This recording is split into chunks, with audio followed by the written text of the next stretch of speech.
एक राजा था जिसकी 7 पुत्रियां थी। सातों पुत्रियां बहुत सुंदर थी। जो छोटी पुत्री थी वो बहुत सुंदर थी और समझदार थी। उनकी नाम सुनैना थी। सभी बहनों से वो समझदार थी।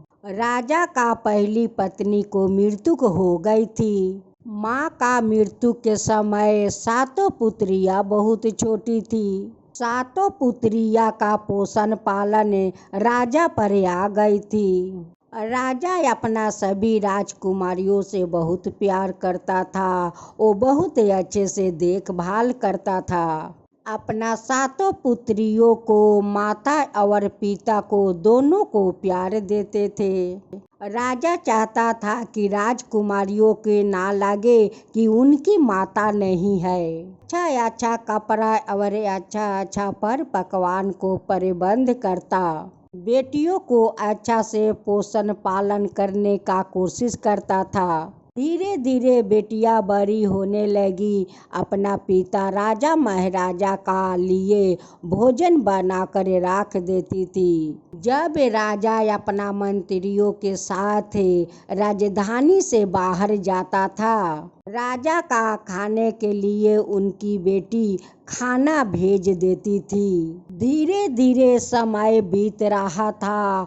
उनकी प्रजा में एक प्रधान का पत्नी थी। प्रधान का मृत्यु हो गया था। अपना पत्नी और एक छोटी बेटी को छोड़ गया था। सेवक दोनों प्रधान का बिना वो अकेली रह गई थी। सातों पुत्रियां अपना पिता के लिए भोजन तैयार करती थी। जो सेवक प्रधान का पत्नियां थी वो विधवा थी। उनकी घर रोज आग मांगने के लिए आ जाती थी। राजा का छोटी बेटी का उस औरत तो बिल्कुल पसंद नहीं थी।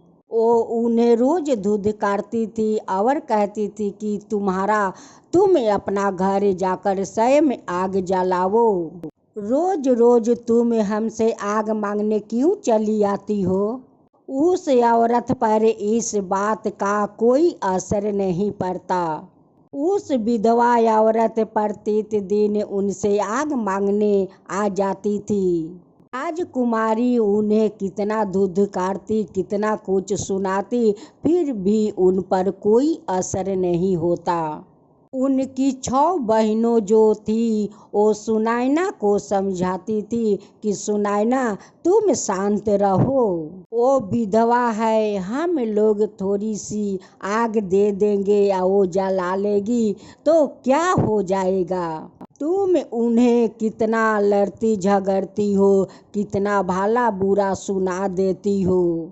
उनमें क्या कसूर है? वो थोड़ी सी आग आकर हम लोग के चूल्हे से तो मांगती है, और क्या मांगती है? छोटी बहन कहती है कि आज तो तुम लोग का बात समझ में नहीं आता है, लेकिन एक दिन देख लेना, इस औरत एक दिन ना एक दिन हमारे लिए बहुत बड़ा मुसीबत बन जाएगी। ऐसे ही सिलसिला चलते रहा। उस औरत सभी से नजर बचाकर और उस राजा का खाना में जाकर राख मिला देती थी। उस औरत तो बहुत दुष्ट औरत थी। वो राजा का बनाए हुए खाना में राख जल्दी जल्दी मिलाकर वो चल जाती थी। धीरे धीरे राजा का अपना खाने में कुछ महसूस होने लगे तथा उसके लिए खाना तो उनकी बेटियां बनाती है। राजा अपना सातों बेटियों से बहुत प्रेम कर रहा था, इसलिए वो समझ नहीं पा रहा था उसकी पुत्रियां क्यों खाना को बिगाड़ देती है। इस बात का विश्वास नहीं हुआ। इस सच्चाई को जानने के लिए पुत्रियों पर नजर रखनी चाहिए। मेरी बेटियां तो ऐसी नहीं कर सकती है कि मेरा खाना बिगाड़ दे। ऐसा सोच विचार कर राजा अपना कक्ष में चला गया। राजा छिप कर देखने लगा कि मेरी बेटियां किस मकसद के लिए मेरे खाना बिगाड़ रही है। ऐसा खाना खराब खिलाकर क्यों मुझे मारना चाहती है। राजा ऐसा विचार करते हुए अपना पुत्रियों को देखने लगा। अपना पुत्रियों से बहुत ज़्यादा प्यार करता था। राजा अपना झरोखे से वो देख रहा था। उनकी पुत्रियाँ बहुत सुरक्षा से चावल धो रही थी। वो देखता है कि मेरे बेटियाँ तो सारे भोजन बनाकर चूल्हे से कुछ दूर रख देती है, बड़ी सावधानी से बनाती है और खाना को चूल्हे से दूर रखती है। राजा जो देखा उसे देखकर बहुत आश्चर्यचकित हो गया। राजा ने देखा कि उस प्रधान के विधवा पत्नी घर पर आग मांगने आई। सुनैना उसे देखकर उसे खरी खोटी सुनाने लगी। जब देखो मुंह उठाए आग मांगने चली आती है। उनकी दूसरी बहन ने समझाया कि वो आगे तो मांगने आई है, तुम गुस्सा मत करो। जब वो आग मांगने आई, सब राजकुमारियों को नजरों से छुप कर उसने खाना में राख मिला दिया। उसने सबसे नजरें बचाकर सारा खाना को खराब कर दिया। राजा देखते हैं कि प्रधान के पत्नियां लकड़ी लाने के बहाना सारे खाना में राख मिला देती है और अपने महल में दरबार बनाकर वो बैठ गया। राजा शीघ्र अपना आदमियों को भेजकर बोला कि जाओ प्रधान को पत्नियों को मेरे सामने उपस्थित करो। राजा आप मुझे माफ कर दीजिए, मैं तो खेल खेल रहा हूँ। मैं तो यही देखना चाहता हूँ कि आप कितना चतुर चालाक है, इस समस्या को कैसे आप समाधान करते हैं। आप तो अन्याय का बहुत समझदार से समाधान करते हैं। इस तरह उस औरत ने राजा को अपनी मीठे मीठे बातों में उलझा दी। राजा उनकी बातें सुनकर उन पर अत्यंत प्रसन्न हो गया। राजा उन्हें अन्याय देने के जगह उन्हें तो रानी बनाने के लिए अपना निर्णय ले लिया। राजा उसे विवाह कर लिया। अब तो प्रधान के मंत्री उस महल में रानी बनकर आ गई। अब तो वो विधवा से रानी बन गई। अब तो नई रानी। राजा का पहला पत्नियों को सातों बेटी से नफरत करने लगी और घृणा करने लगी। वो चाहती थी कि कैसे भी सातों बेटियां इस महल से निकल जाए। सातों बेटियों को निकालने के लिए नए नए साजिशों सजाने लगी और विचार करने लगी। अब इनको निकाल देने के बाद इस सब राजबारी धन सब मेरी हो जाएगी। मैं और मेरी पुत्रियों राज करेगी। वो चाहती थी कि मेरे पुत्री इस राजमहल में राजकुमारी का तरह बनकर रहे। वो चाहती थी कि मेरे पुत्री को सम्मान मिले, लेकिन राजा अपना सातों पुत्री को बहुत प्यार करते थे। राजा अपना पुत्रियों को बिल्कुल वो दुख में नहीं देख सकता था। दूसरी रानी उस राजा का हर हाल में उन्हें दुखित रखना चाहती थी। हमेशा नई रानी अपना राजा को उस काम में उलझाए रखती थी और वो सातों बेटी को खाने पीने का बहुत तकलीफ देती थी। उन्हें थोड़ा थोड़ा खाना देती थी और सारे सुख सुविधाओं को वो कम करते जाती थी।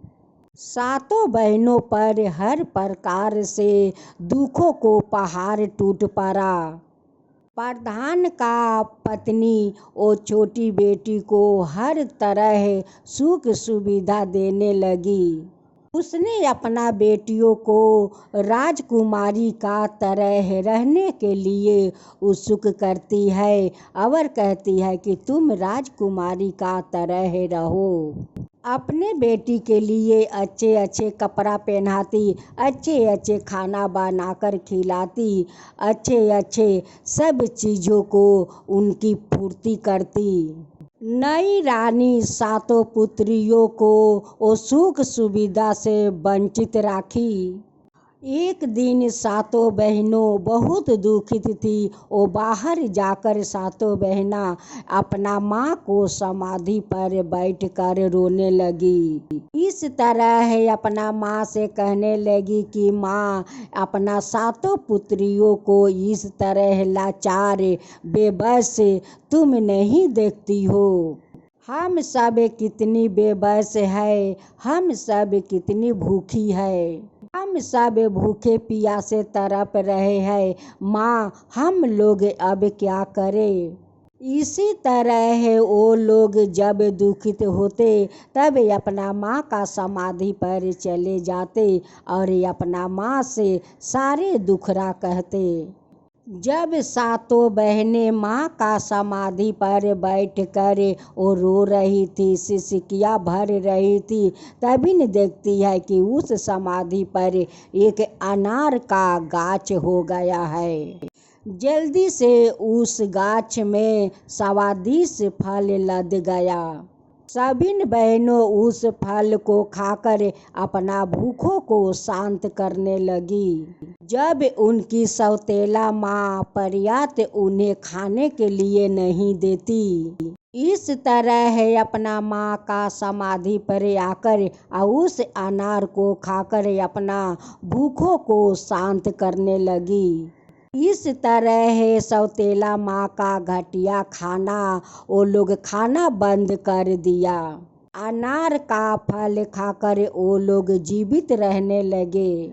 उस अनार से जितना अधिक फल तोड़ा जाता था, उसका दूसरा दिन उससे ज़्यादा उसमें फल पके हुए और ताजे फल लग जाता था। अब तो सौतेला माँ सोचने लगी कि इस सातों बहनों को तो मैं खाने के लिए नहीं देता हूँ, वो लोग नहीं खाती है। ये सातों का मैं इतने खाने के कष्ट दे रही हूँ, फिर भी ये सातों कैसे इतना सुंदर लग रही है। ये लोग तो बीमार भी नहीं हो रही है, ये लोग तो दिन पर दिन इतना सुंदर बनती जा रही है। मैं अपना बेटी को इतना सुंदर सुंदर खिलाती हूँ, फिर भी मेरी बेटी इनकी आगे तो वो सूखा सूखी लगती है। ये लोग तो कितना सुंदर दिखती है। सातों बेटी अपना माँ को समाधि पर जाती और स्वादिष्ट अनार खाती और अपना माँ को धन्यवाद देती।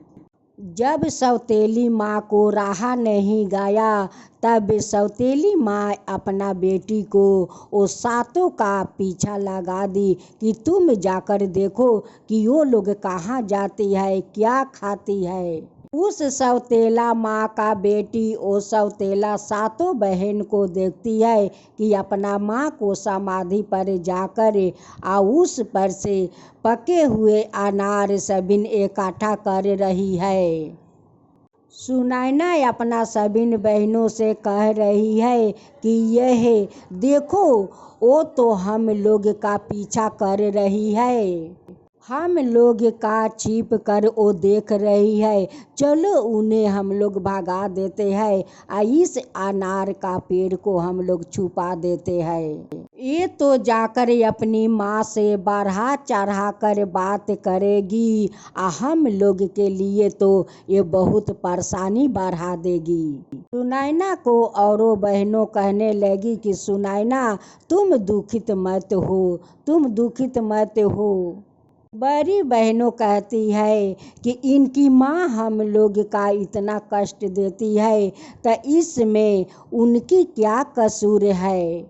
सुनैना का बड़ी बहनों उस सौतेला बहन को बुला लेती है और उन्हें कुछ खाने के लिए अनार दे देती है। उस सौतेला बेटी जाकर अपना माँ से कहती है कि माँ, वो लोग उपास नहीं रहती है, उनकी माँ का समाधि पर अनार का पेड़ है, वो लोग जाकर उसी अनार को तोड़कर खाकर अपना पेट भरती है। उस पेड़ का फल माँ बहुत अद्भुत है, ऐसा फल तो मैं कभी नहीं खाया माँ।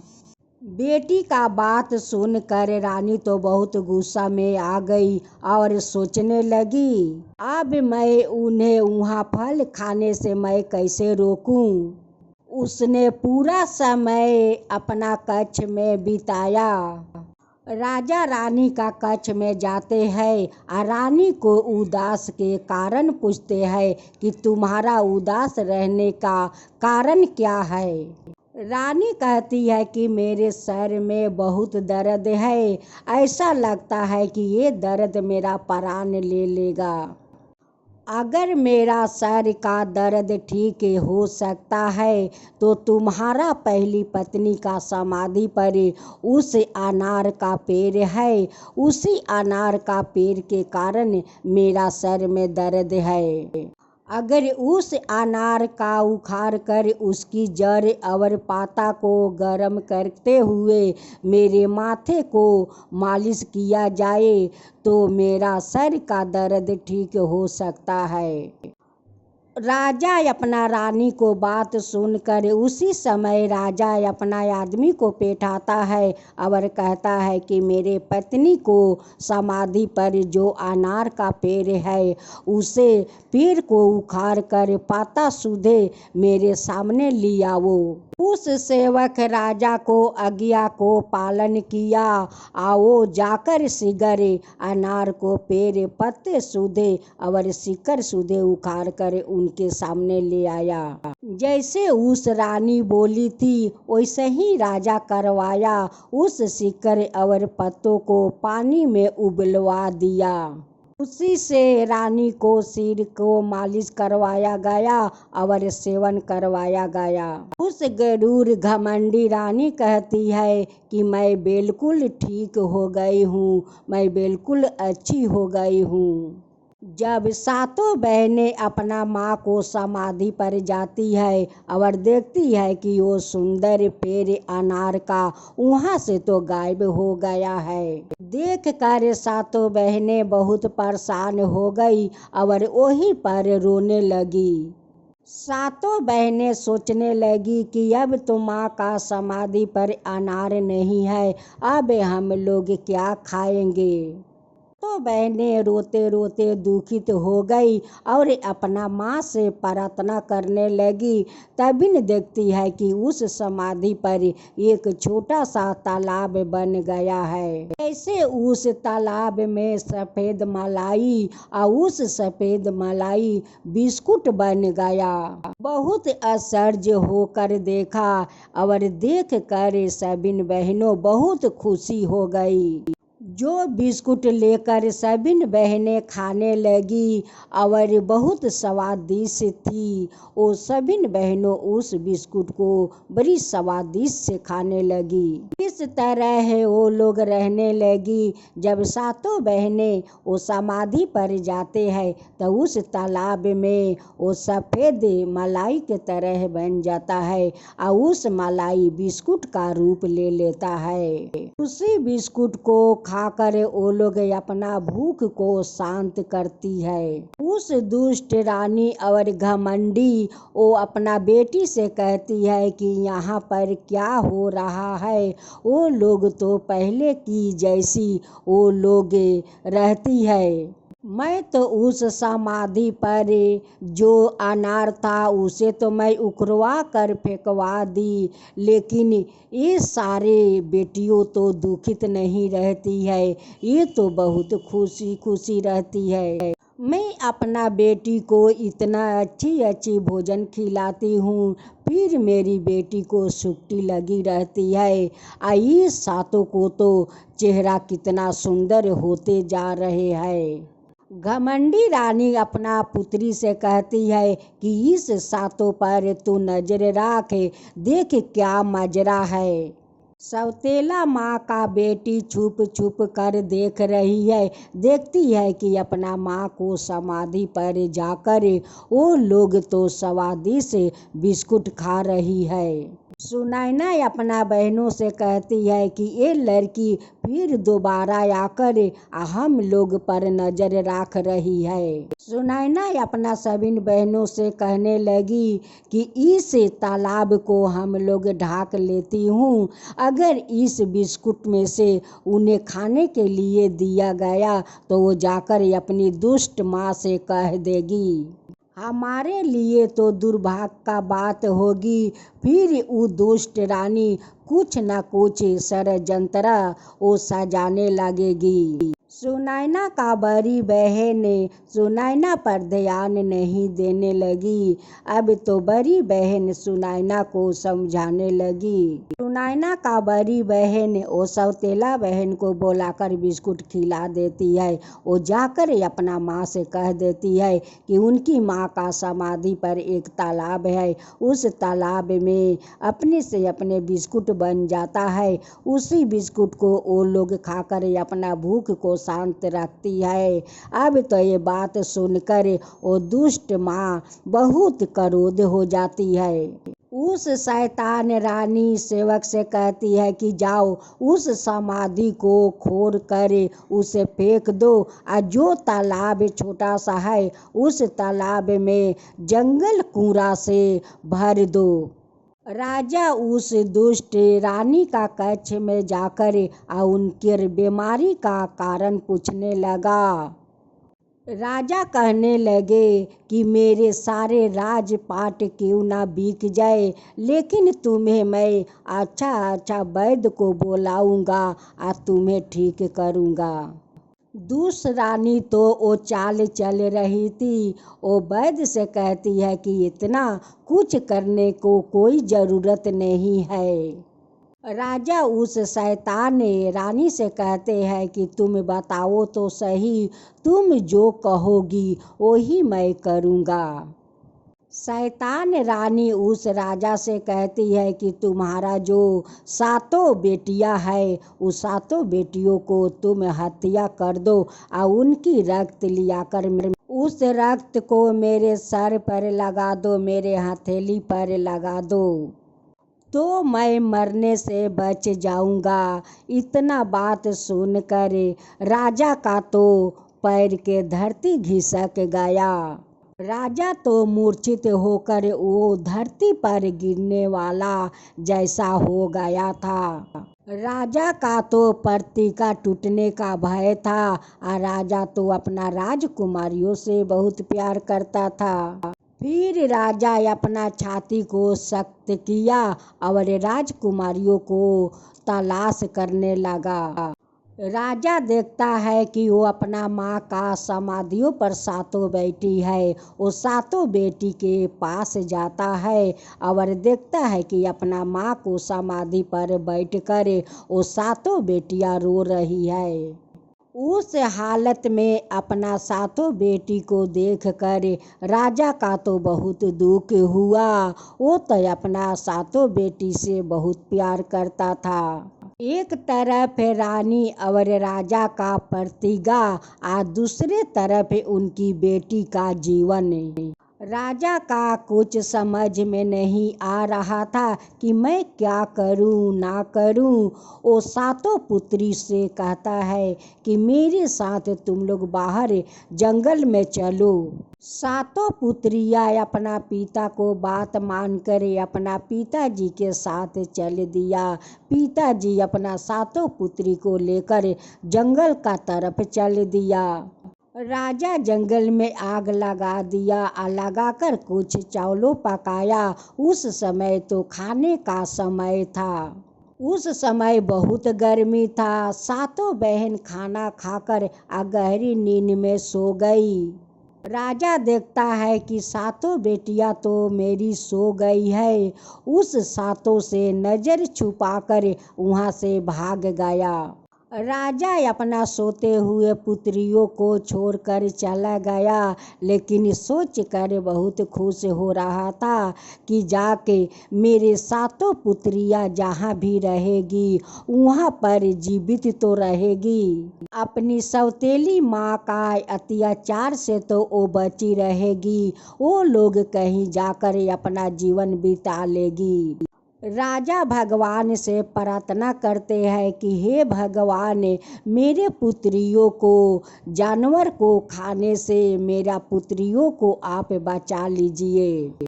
राजा भगवान से बार बार प्रार्थना करने लगा कि हे भगवान, मेरा पुत्रियों को जानवर से रक्षा कीजिए, रक्षा कीजिए हे भगवान। कह कर राजा वहाँ से चले आए।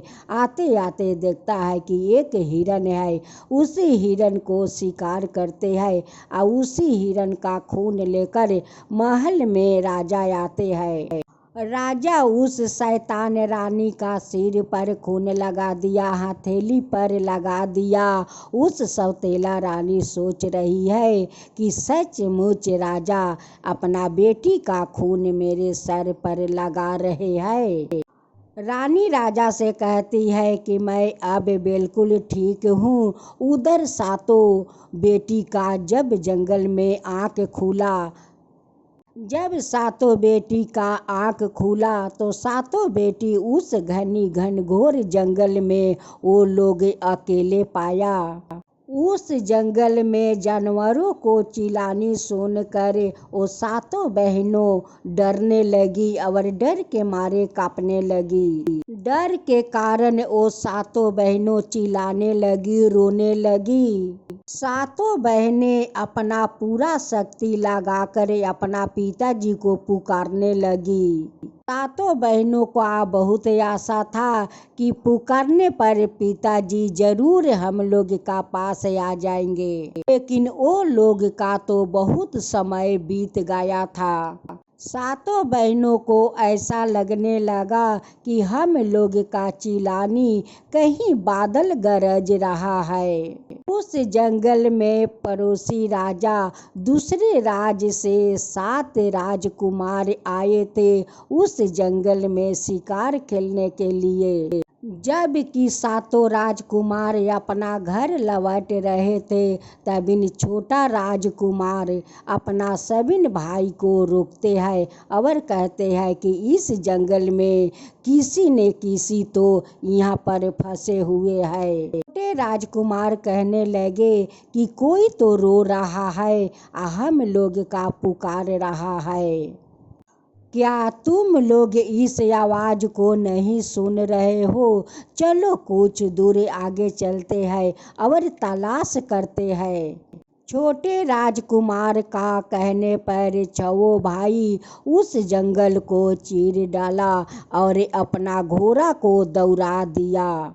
सातों भाइयों जाकर वहाँ पर पहुँचा जहाँ पर सातों बहनें रोकर वो विलाप कर रही थी।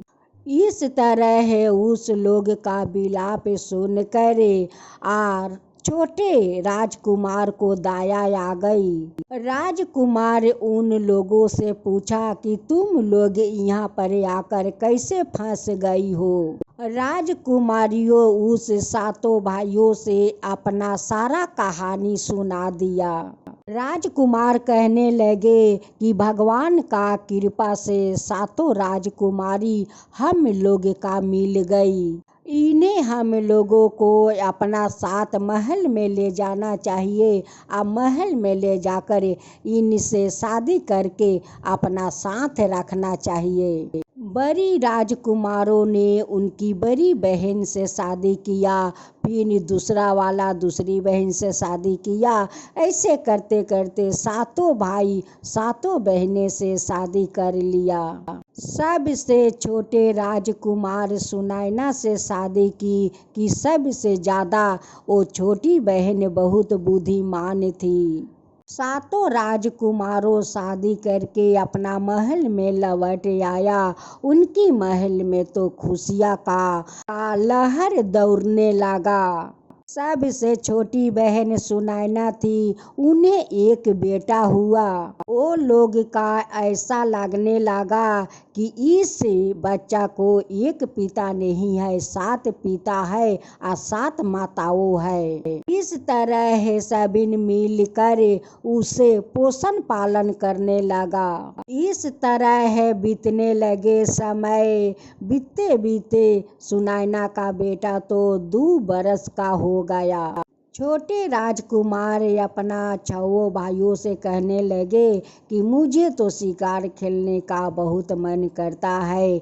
छोटे राजकुमार जाकर अपना पत्नी सुनैना से कहते हैं कि मैं शिकार खेलने जाना चाहता हूँ। शिकार खेलने चला गया और दिन पर दिन बीतते गए, लेकिन राजकुमार नहीं आए।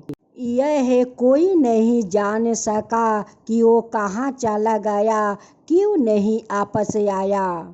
राजकुमारों कहने लगे कि मैं अपना भाई को ढूंढने जाऊंगा, देखना है कि वो कहाँ है, कहाँ चला गया। 6 राजकुमार अपना छोटे भाई के तलाश में घर से तो निकल गया, लेकिन 6 भाई फिर लौट कर नहीं आया। अब तो 6 पत्नियों बहुत चिंतित होने लगी, बहुत बेचैन होने लगी कि ये 6 भाई जंगल में गए, ये लोग के साथ तो कुछ ना कुछ हुआ है। यह कोई मार दिया होगा और नहीं तो कुछ ना कुछ तो जरूर हुआ है। 6 राजकुमार का तो 6 दिन बीत गया था, लेकिन 6 लौट कर नहीं आया। एक दिन राजकुमारी अपना ऊपर वाला कमरे में अपना बेटा को वो झूलने में झूला रही थी। ठीक जिस समय आया था, वो अपना चेहरे पर काले कपड़ा लपेट रखा था। वो अपने को एक साधु बता रहा था और वो भिक्षा मांगने के लिए आया था। पहरादार कहने लगे कि इस समय 6 राजकुमार बाहर गए हुए हैं, तुम अंदर भिक्षा मांगने नहीं जा सकते हो। वो सारे विधवा को पति मर चुके हैं, तुम अंदर जाओगे तो परेशानी बढ़ सकता है। द्वारपाल बोला कि तुम अंदर नहीं जा सकते हो। वो साधु कहता है कि मैं एक साधु हूँ, साधु का भोजन कराना और भिक्षा देना कोई गलत बात नहीं है। वास्तव में वो तो साधु नहीं था, वो तो जादूगर था, उनकी नाम कलिया था। अंदर जाकर वो बहुत सुंदर वस्तु देखा और वहाँ पर जाकर पहुँचा जहाँ पर सुनैना अपना बच्चों को झूलने में झूला रही थी और अपना बच्चों को लोरी सुना रही थी। अब तो उस जादूगर ने सोचने लगा कि इतना सुंदर औरत है, एक अप्सरा के जैसे, ऐसा अप्सरा तो मैं कभी नहीं जीवन में देखा हूँ। उस जादूगर सुनैना को देख कर अति सुनैना पर मोहित हो गए। सुनैना का पास चला गया और सुनैना से कहता है कि मैं तुम्हें पसंद करता हूँ और तुम मेरे साथ मेरे घर चलो। इस तरह का बात सुनकर सुनैना तो बहुत हैरान थी। एक तो वो कहता है कि मैं तुमसे विवाह करूँगा। सुनैना कहती है कि मेरा तो विवाह हो चुका है, मेरे पति मर चुका है तो क्या है, मेरा तो एक बच्चा है और मैं अपना बच्चों को लिए मैं यहीं पर रहूँगी। जीने के लिए अलावा तो और कुछ है, वो मेरा बेटा है और मैं अपना बेटा को साथ रहूँगी, उन्हें पोषण पालन करूँगी। सुनैना कहने लगी कि मैं तुमसे शादी नहीं करूँगा, मैं इनकी पिता को मैं तलाश करूँगा। अब तो जादूगर का गुस्सा आ गया। वो बहुत समझाया, समझाने के बाद भी वो नहीं समझा। वो सुनैना कह दिया कलिया का कि तुम अपना घर चले जाओ। उस जादूगर ने सुनैना का एक काले कुत्ते में बदल दिया। कलिया कहने लगा कि अगर तू मेरी इच्छा से नहीं चलेगी, मेरे साथ नहीं चलेगी। कलिया सुनैना को कुत्ता बना दिया। सुनैना इधर उधर भागने लगी। सुनैना का पास तो इतना शक्तियाँ नहीं थी कि वो अपना बहनों को बता सके। सुनैना कुत्ते का रूप में उस कलिया का जादू के शक्ति से उनकी साथ जाने लगी। और उनकी पहरादार कहते हैं कि इतना सा छोटा सा कुत्ता तुम कहाँ से लाए हो। वो जवाब देता है कि राजकुमारियों, इस कुत्ता को मुझे उपहार में दी है। पहरादारों ने बिना कुछ कहे बिना कुछ पूछे उन्हें दरबार से बाहर जाने दिया।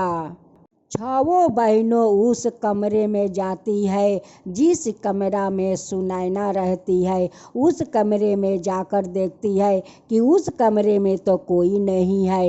इधर उधर देखती है और कहती है कि सुनैना तो यहाँ पर है नहीं।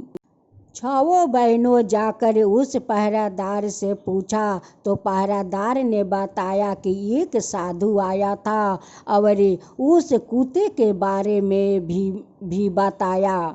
छहों बहनों तो अंदाजा लगा लिया कि कुछ तो कुछ सुनैना का साथ तो हुआ है। वो हमें छोड़कर चली गई है। उसके साथ कुछ न कुछ षड्यंत्र तो रचाया गया है। छहों मौसी मिलजुल कर उस बच्चा को पोषण पालन की और उस बच्चा को पोस ली। देखते देखते सुनैना का बेटा तो 6 बरस का हो गया। जब उनकी छहों मौसी उनकी ताऊ जी के बारे में और पिताजी के बारे में सारा इतिहास बताई तो राजकुमार उस ताऊ जी के लिए और पिताजी के लिए बहुत उताहुल हो गया। राजकुमार संकल्प ले लिया कि मेरा जहाँ पर परिवार हो वहाँ पर से मैं ढूंढ कर ले आऊँगा। अपना छहों मौसियों को बताता है कि मेरा माता पिता मिल गया और ताऊ जी मिल गया तो मैं सब को लेकर इस महल में एक दिन आऊँगा। छहों मौसियों को संकल्प के बारे में पता लगा तो वो छोटे वो राजकुमार को सभी मिलकर रुकने लगी कि तुम मत जाओ। छहों मौसी कहने लगी कि बेटा जो जाने वाला था वो तो चला गया।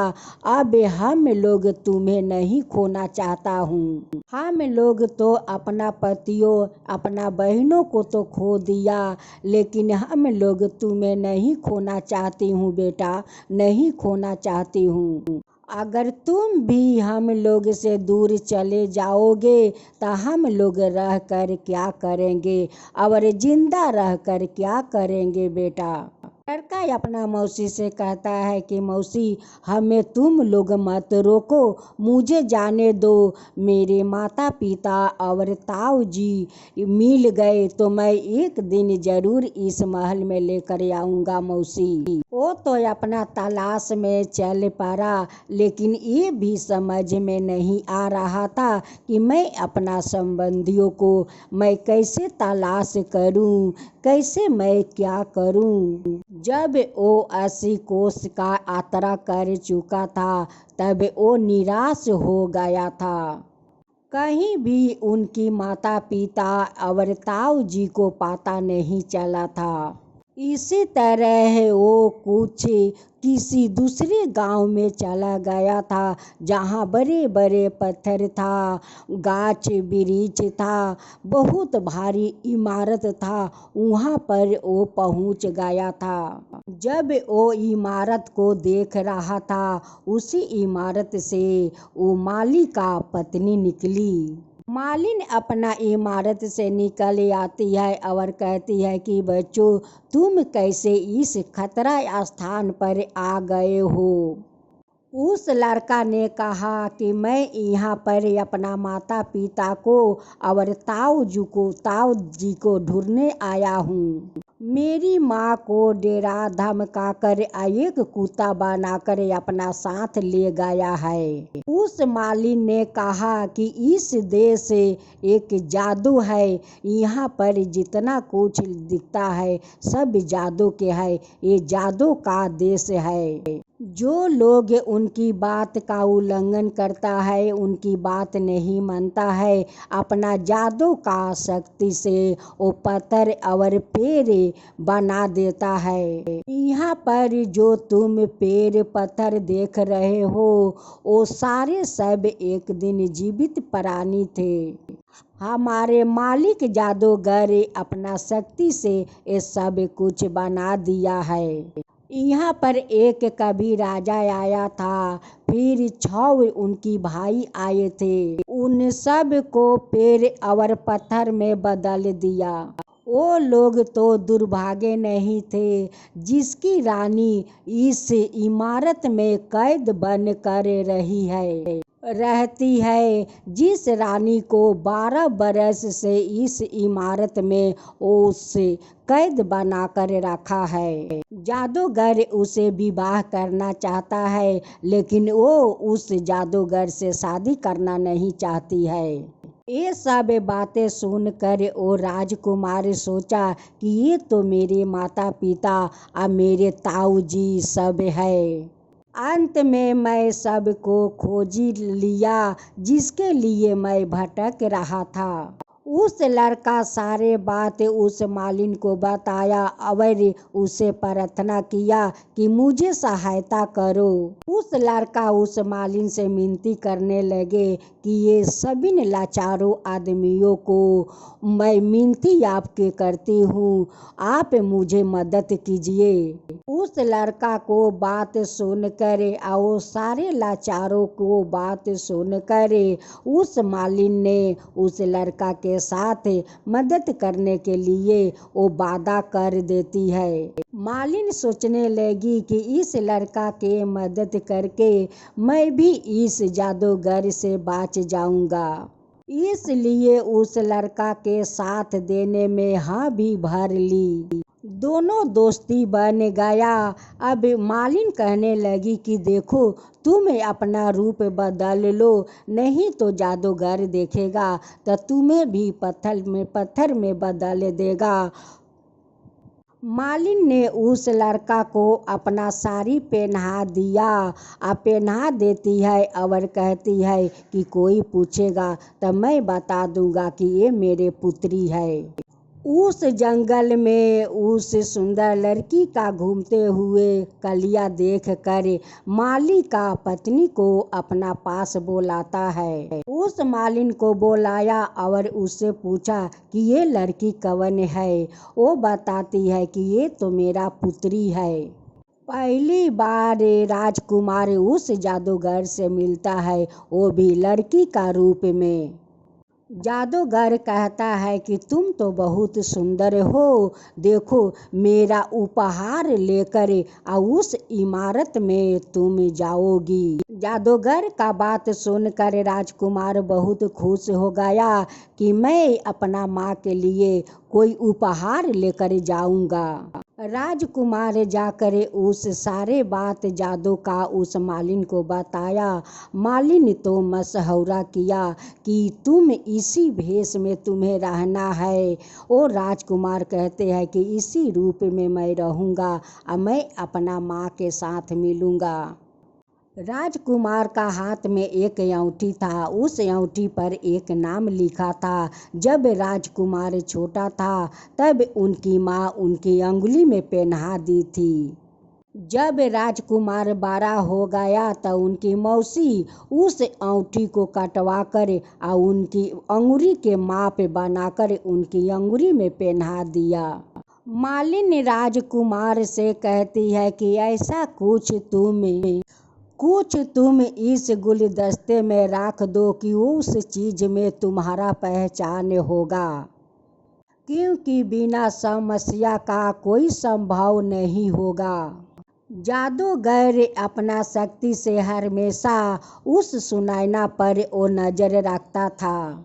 राजकुमार का अपना माँ तक गुलदस्ता पहुँचाने का एक मौका मिल गया था। रोज जादूगर एक गुलदस्ता देता और उस मालिन का पुत्री से कहता कि जाओ उस इमारत में रानी को जाकर इस गुलदस्ता दिया। वो एक दासी उस राजकुमारी का कमरे में हमेशा रहती थी। एक दिन राजकुमार को किस्मत अच्छा था कि उनकी साथ मिल गया। उस कमरे में उनकी माँ के सिवा और कोई नहीं था। राजकुमार अपना अंगूठी को निकाल कर उस गुलदस्ते में बांध दिया और उस गुलदस्ता ले जाकर अपना माँ को चरणों में रख दिया। उस गुलदस्ते से अंगूठी गिरकर आवाज होता है। जब उस राजकुमारी उस गुलदस्ते के तरफ देखती है तो कहती है कि कौन ऐसा चीज है कि आवाज आ रहा है। जब सुनैना उस गुलदस्ते में अंगूठी बंधे हुए देखी तो उस राजकुमारी का तरफ देखने लगी। राजकुमारी का रूप में उनकी बेटा राजकुमार था। राजकुमार कहने लगा कि आपका बहुत खोजने पर तब जाकर आपको मैं पाया हूँ। अपना माँ से सारे बात बताता है कि उस दुष्कलिया से मैं अपना माता पिता और ताऊ जी को बचा कर ले जाऊंगा। सुनैना अपना बेटे से सारे बात बताती है कि उस दुष्ट कलिया मुझसे शादी करना चाहता है। जब उसे मैं माना कर दिया कि मैं तुमसे शादी नहीं करूँगा, वो हमेशा ये सारे पत्थर को दरवाजे को बंद करके रखता है। राजकुमार अपना माँ से कहता है कि माँ, इतना दिन तो इस दुष्ट कलिया के साथ रहकर कठोरता से बात की है, क्रोध से बात की है। अब तुम उस कलिया से तुम नरम नरम बात करो। बेटा माँ से कहता है कि माँ, तुम कलिया से बोलो कि मैं तुमसे शादी करने के लिए तैयार हूँ। अब तो इधर माँ बेटा अपना षड्यंत्रों सजा रहा था। उनकी बेटा कहते हैं कि माँ, तुम दुष्कलिया से प्रेम से बात करो, शादी के हाँ करो और उनसे पूछो कि उनकी प्राण किस में रहती है, उनकी प्राण किस में रहती है, वो प्राण के बारे में तुम उससे पता लगाओ। कलिया अपना महल में बुला कर ले जाता है सुनैना को। सुनैना कहती है कि इतना जल्दी क्या है, उनसे और कुछ दोस्ती बनाना चाहिए और कुछ दिन समय लेना चाहिए। सुनैना उस कलिया से कहती है कि क्या आप पूरी तरह से अमर हो, यह आप कभी आपको मृत्यु नहीं होगा। कलिया कहता है कि तुम यह सब क्यों पूछ रही हो। और सुनैना कहती है कि शादी करने से पहले आपको बारे में तो मुझे सब कुछ तो जानना होगा, सब कुछ तो जानना होगा, तभी तो हम दोनों को विवाह होगा। सुनैना कहती है कि अगर कोई आपके ऊपर कोई कुछ करे तो उसे मैं कैसे अटकाऊंगा, कैसे संभालूंगा, उस लिए तो सब कुछ जानना है। ऐसे तो मैं पहला पति को खो चुका हूँ, मेरा पुत्रों को खो चुका हूँ, और आपके शादी करने के बाद अगर आपका खो दूंगा मेरा क्या होगा, उस लिए तो मुझे आपके लिए सब कुछ जानना होगा। कलिया कहता है कि हाँ, मैं तो ऐसी नहीं हूँ। एक गोला है, उस गोला का बगल में बहुत सारा ताल का गाछ है। घेरे के वहाँ पर 6 तालाब है कि 6 तालाब का पानी उसका ऊपर गिरता है। जो एक हल्के छोटे तालाब है, उसी तालाब में एक पिंजरा है, उसी पिंजरा में एक तोता है। उसी तोता का जीवन पर मेरा जीवन निर्भर है, उसी तोता में मेरा प्राण है। उस तोता का मरने पर मेरा मृत्यु होगा। उस तोता को तो मैं बहुत सुरक्षित रखा हूँ, उस तोता को कुछ नहीं होना चाहिए। जो कोई उस जगह पर जाएगा वहाँ पर वो उसको मार दिया जाएगा। मैं ऐसा 5 वहाँ पर बैठा दिया है कि वही लोग मार देगा। सुनैना अपना बेटा को उस तोते के बारे में बता देती है। उस खतरा का बारे में सुनकर सुनैना अपना पुत्रा से कहती है कि उस तोता के बारे में बेटा तुम छोड़ दो, उस तोता के बारे में तुम मत सोचो बेटा, मत सोचो, उस तोता को छोड़ दो। रानी का बेटा कहते हैं कि माँ तुम डरो मत, जब तक मैं अपना पिताजी को ताऊ जी को उस जादूगर से नहीं छुड़ा लेता हूँ तब तक मैं अस्थिर नहीं रहूँगा माँ। मैं जल्दी वापस आऊँगा माँ, तुम अपना उस जादूगर के साथ बात जारी रखना माँ, शादी का बात करते रहना माँ, तब तक मैं आता हूँ। अपना माँ से जल्दी आने का बात करके उसने तोते के तलाश में चल दिया। आखिरकार राजकुमार एक घने जंगल में पहुंच गया। वो लगातार चलने के कारण वो बहुत थक चुका था। एक गाछ का पास जाकर बैठ जाता है और ठंडी हवा खाने लगता है और वहीं पर हवा खाते खाते सो जाता है। कुछ क्षण के बाद शोर होने के कारण उनकी आंख खुल गई। जब राजकुमार इधर उधर देखा तो एक विशाल सांप के ऊपर नजर पड़ा। सांप उसी गाछ पर चढ़ने का कोशिश कर रहा था और उसी गाछ के ऊपर चील एक घोंसला बनाया था। उस घोंसले में अपना बच्चा को सेव रहा था। चील का दोनों छोटे छोटे बच्चा अपना घोंसला में अकेले था। अब तो दोनों चील का बच्चा सांप को देखकर चिल्लाने लगा। अब तो राजकुमार देखता है कि उस चील का बच्चा को तो ये सांप जाकर खा जाएगा। अपना तलवार निकाल कर उस सांप को 2 टुकड़ा कर देता है। राजकुमार देखता है कि एक सरसराहट को आवाज आता है। वो दोनों चील अपना बच्चों के लिए भोजन लाने गया था और दोनों लिया कर अपना बच्चों को भोजन खिला रहा था। जब दोनों वृद्ध चील इधर उधर देखा तो देखा कि सांप 2 टुकड़ा होकर नीचे पड़े है और एक राजकुमार तलवार लेकर खड़े है। वहाँ पर दोनों चील राजकुमार का पास आ जाते हैं। वृद्ध चील उस राजकुमार से कहता है कि इस शराब तो मेरे बच्चों को आकर खाकर अपना पेट भर लेता था, लेकिन आज तुम मेरे दोनों बच्चों को तुम रक्षा किया है। आप मेरा बच्चों को प्राण बचाया, मैं आपका आभारी हूँ। दोनों वृद्ध चील कहने लगे कि अगर तुम्हारा मेरा कोई ज़रूरत पड़े तो मैं तुम्हारे सेवा के लिए हाजिर हो जाऊंगा। मेरे दोनों बच्चों को अपना साथ ले जाओ। अपना सेवक का तरह अपना दोनों को अपना साथ ही रखना। चीलों का बात सुनकर राजकुमार अधिक खुशी हो गया। वो तो बहुत खुशी हो गया। उस चील ने अपना दोनों पाँख फैला दिया और पाँख का ऊपर राजकुमार को बैठा लिया और आकाश मार्ग से यात्रा करने लगा और राजकुमार को अपना पंखा पर बैठाकर वो दूर दूर तक जाने लगा। 6 तालाब का नीचे जो तालाब था, आखिरकार राजकुमार उस तालाब तक पहुंची गया और उस तोता को पिंजरा तक जाकर उस तोता को उसमें से निकाल लेता है और निकाल कर एक कपड़े में लपेट कर उस चील का पंख पर बैठ जाता है। तभी यहाँ पर सारे राक्षस लोग के अंग जब उस राक्षस से उस राजकुमार को आकाश मार्ग से जाते हुए देखा तो यहाँ पर सभी को चिलचिलाहट और घबराहट होने लगा।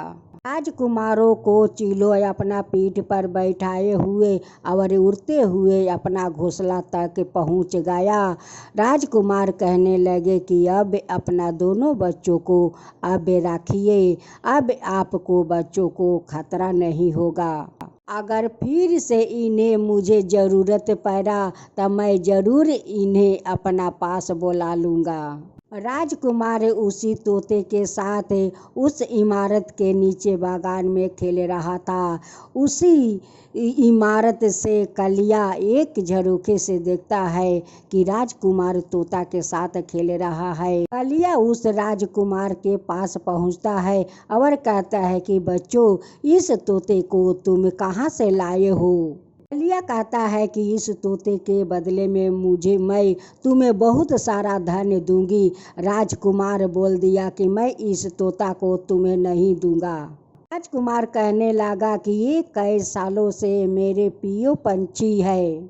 कलिया कहने लगा कि तुम तो तोता दोगे नहीं, बताओ इसके बदले में तुम्हारा क्या चाहिए? राजकुमार कहने लगा कि साहब, मैं इस तोता को नहीं बेचूंगा। अब तो कलिया बहुत डर के मारे भयभीत हो गया। कलिया कहता है कि इसके बदले में मेरे से तुम कुछ भी ले सकते हो, लेकिन इस तोता को मुझे दे दो। राजकुमार कहने लगा कि अगर तुम इसके बारे में मुझे कुछ देना ही चाहते हो तो मैं तुम्हें इस तोता को दे दूंगा। राजकुमार का बात सुनते हुए जादूगर बहुत खुश हो गया और बोला कि बताओ तुम्हें क्या चाहिए? राजकुमार कहता है कि जो 7 राजाओं के तुम पत्थर और वृक्ष बनाया हो उसे पहले मुक्त कर दो, मैं इसे तोता को दे दूंगा। जादूगर कहता है कि ठीक है, तुम्हारा इच्छा पूरा होगी, लेकिन मुझे तुम तोता को दे दो। कलिया उस 6 राजा को अपना रूप में ले आया। राजकुमार कहने लगे कि इतना जल्दी क्या है, तुम जितना लोग को अपना कैद में रखा है उन सब को तुम आजाद कर दो। जादूगर अपना छड़ी घुमाया और जितना पत्थर और वृक्ष को वो बना दिया था वो सारे पत्थर और वृक्ष अपना रूप में मनुष्य रूप में आ गया। जितना वो पत्थर वृक्ष बनाया था वो सारे मनुष्य अपना रूप में आ गया। चारों तरफ खाली मनुष्य मनुष्य दिखने लगा। जितना आदमी, जानवर, घोड़ा, हाथी, जितना सेवक, नौकर, चाकर जितना था सब इन लोग अपना रूप में आ गया। चारों दिगे चहक पहक लाग गया। कलिया राजकुमार के सामने हाथ जोड़ने लगा और बोला कि मुझे तोता दे दो। राजकुमार एक एक पैर, एक एक पंख उखाड़ फेंका। लाश में उनकी गर्दन मचोड़ दिया। कलिया को तो प्राण निकल चुका था। वो राजकुमार अपना वो छोटे राजा जाकर अपना सुनैना पत्नी को उस इमारत से निकाल लियाते हैं। राजकुमार सभी माता पिता ताऊ को लेकर अपना महल लौट जाते हैं। सारा लोग अपना अपना घर लौट कर चले जाते हैं। राजकुमार उस कलिया जादूगर से सभी को आजाद कर दिया।